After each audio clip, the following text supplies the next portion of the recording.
A'ja Wilson, the reigning MVP of the WNBA, suspended for life after she tries to play the victim card while sitting on top of a mountain of privilege.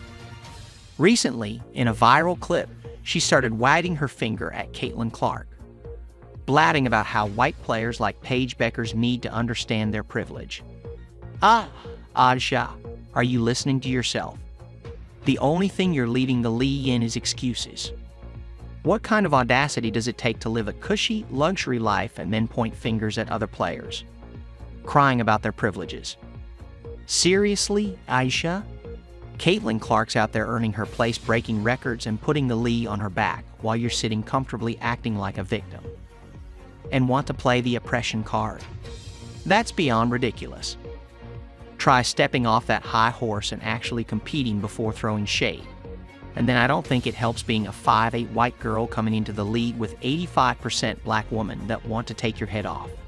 Like, just straight up, right? Like, that's just what it is. Let's peel back the layers of this hypocrisy.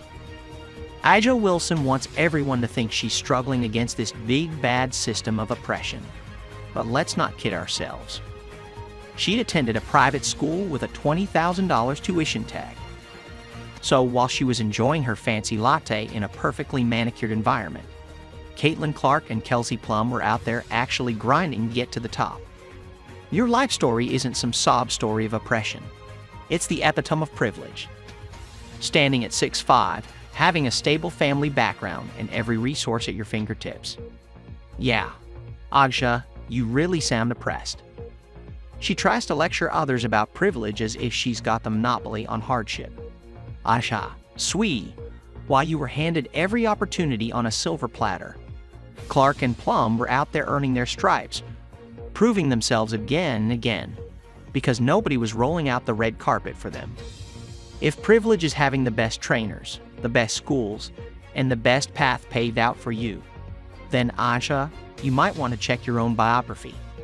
But no, she just loves to stand there wrapped up in this cloak of victimhood, as if that's going to win her some brownie points. The hypocrisy is almost too much to handle. A'ja, you're out here claiming that these white players don't get it, yet you're benefiting from your own brand of privilege every single day. Maybe try reflecting on how you got to where you are before pointing fingers at others. Many of you were the very same ones that was pointing the finger and saying you're racist, and we don't want or need your support. So in theory, you're getting what you want and you should be happy for the lower ratings. So be careful what you wish for. Because guess what? Players like Caitlin Clark and Kelsey Plum didn't waltz into the league on the coattails of their skin color. They worked for it.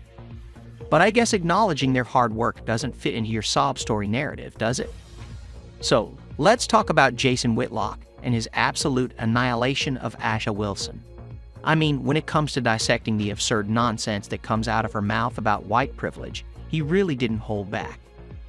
This is the same A'ja Wilson who probably never even had to share a locker room with a broken heater, and yet she's out here trying to lecture everyone else on struggle.